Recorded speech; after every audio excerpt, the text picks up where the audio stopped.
Avec vous, Rachid Badouri sur Wood Boz. Mais Wood Boz. C'est quoi déjà? Avec vous, Rachid Badouri sur Will of Boz. Aussi, vous aimez mieux Wood Boz. Là, je pense que je vais investir dans le clonage, me cloner moi-même parce que c'est très dur d'avoir une carrière à l'international. C'est dur d'y mettre tout le temps.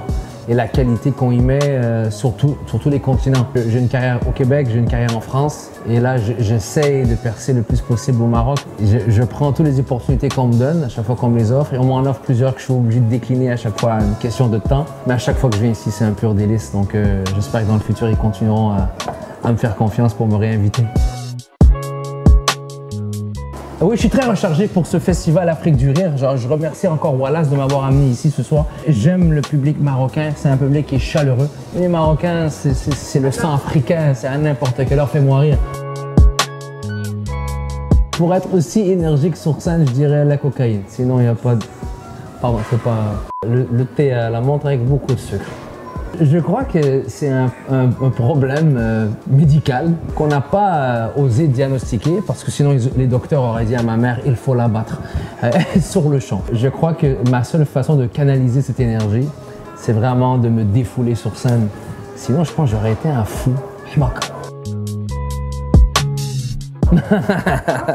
Trop, t'as vu une autre femme, comment l'autre femme me dit trop, c'est trop. Ma femme c'est ma meilleure amie, c'est ma plus grande confidente, c'est ma ministre des Affaires intérieures et extérieures, les ministres des Finances aussi. Elle est extraordinaire. Et quand j'ai fait ce numéro dont vous parlez, pour les gens qui ne l'ont pas vu, qui nous regardent, c'est un sketch dans mon spectacle. Ma femme, la pauvre, j'en ai fait un Shrek, personnage horrible qui tousse comme ça, et vraiment horrible, et ce qu'elle n'est pas. Le problème, c'est quand tu fais un numéro comme ça sur une personne que tu adores, tu lui dis, voilà, je prépare un sketch sur toi, prépare-toi d'avance. J'ai complètement oublié.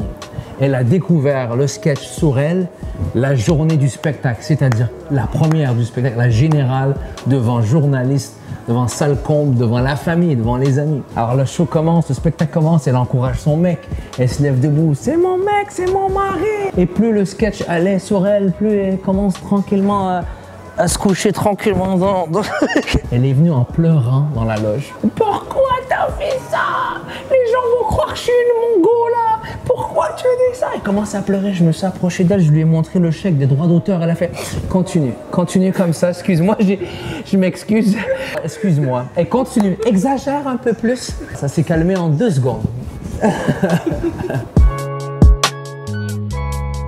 Le public de Rabat, très jeune, très étudiant, très chaud. Il rit aux bonnes places, il rit fort, c'est violent. Et le public haïtien, en Haïti, j'ai rarement vu de ma vie. Il y a un mec, il avait un verre avec lui, il buvait un verre, il a jeté le verre par terre.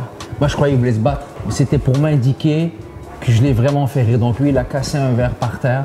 Il y en a un, il est tombé en bas de sa chaise. J'avais jamais vu ça de ma vie. On m'a même averti, on m'avait dit, ne crois pas que c'est comme ça partout dans le monde. Parce que tu sors d'Haïti, tu crois que tu es le meilleur humoriste au monde. Parce que tu dis, c'est pas possible de faire rire des gens comme ça. Il faut dire que ma mère, elle nous a quittés en 2011, et puis ça m'a pris plusieurs années avant de décider d'aller sur scène et d'en parler. Mais ça a été pour moi une thérapie à 2 sens. Ça a été pour moi quelque chose qui m'a fait énormément de bien d'en parler quotidiennement parce que j'en ai fait presque 300 représentations de ce spectacle. Donc à chaque fois de parler de ma mère m'a aidé à me libérer. Mais en même temps, avec tous les commentaires que je lisais sur les réseaux sociaux, j'ai remarqué que c'était à double sens. Il y a des gens qui ont vécu la même chose que moi. Et puis d'en parler comme ça a fait beaucoup de bien à des gens qui ont vécu la situation et même des gens qui se préparent pour le futur parce qu'ils savent qu'ils ne seront pas éternels, leur maman. Donc ils en parlent et se disent « Ah, si tu as passé à travers tout ça, sachant parce que moi, l'amour que je donnais à ma mère, le respect, la révérence que je tirais à ma mère pendant toutes ces années qu'elle était vivante, pendant ma carrière, les gens se sont dit « Ah, s'il perd sa mère, lui, c'est fini pour lui, on va le perdre lui aussi. » Les gens qui viennent voir le spectacle, pas juste pour se divertir, mais pour se dire « Est-ce que je peux entendre une chose qui va me faire du bien aujourd'hui parce que j'ai envie d'arrêter cette vie aujourd'hui. » Donc ça fait du bien aux gens. Enfin, un spectacle incroyable au Théâtre Royal à Marrakech. Et c'est un toit à ciel ouvert. Tout était en règle et je faisais mon premier spectacle Arrête ton cinéma. Et dans un des sketchs, je parle que je suis un fresh Je suis un ancien hip-hopper et puis j'ai un combat de danse, ce qu'on appelle un battle, une battle. Pour mon battle, j'ai besoin de mon sac avec mes sneakers, mes Adidas, mes superstars qui tombent du ciel. Donc c'est un truc qui est déjà arrangé. Et de la régie, ils appuient sur un bouton, clac, le sac il tombe. Et le mec de la régie m'a dit, je t'ai mis le X par terre pour te dire le sac il va tomber ici. Je sais pas de problème, hein. Super, voilà, j'ai compris. Hamid le pauvre, il a pas mis le bonne distance, tu comprends? Et c'est pas un sac normal, c'est un sac avec 2 briques à l'intérieur pour faire l'effet sonore. Et quand ça tombe, ça Hollywood. Et Hamid il s'est trompé de 1 mètre. Ou peut-être Hamid il est même pas. Alors je me suis mis en plein sur le X et j'ai dit comment mène mon sac? J'ai croisé mes bras comme ça et le sac, pow, sur la cabeza. Je te jure, il y avait 700 personnes. Il y en avait 1400 pendant 5 minutes. Je les voyais en double. Mais tu dois continuer, t'as pas le choix. Et c'était engourdi dans ma tête. C'était malade mental. Le pauvre Hamid, je croyais, il voulait se tuer après. Il était tellement mal. C'est pas de sa faute. Hamid maladroit. Ça dépend de l'âge que j'ai. À 42 ans, je te dirais que le sujet que j'aime plus aborder maintenant, c'est des sujets un peu plus sérieux, mais tout en utilisant de l'humour. L'image très négative qu'on aime amener aux Arabes, c'est quelque chose qui me pue au nez. J'en ai écrit un sketch au Québec, mais je parle aussi du côté arabe qui n'aide pas non plus la cause. Et donc je parle des deux côtés. Je suis toujours juste dans ce que j'écris. Je parle des femmes.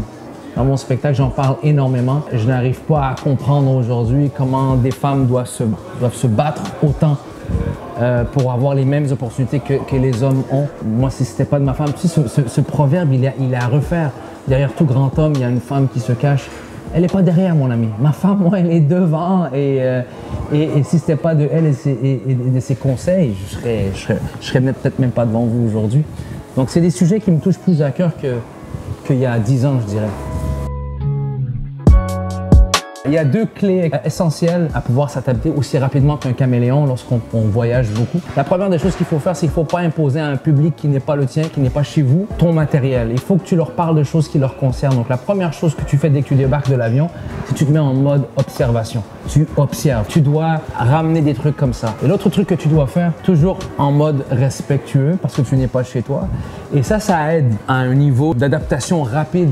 Moi, à chaque fois que je suis dans une ville ou dans un pays qui n'est pas le mien, et qu'on m'invite pour la première fois, je fais minimum 5 minutes sur ce que j'ai observé. Ça rit pas, ça sera toujours apprécié.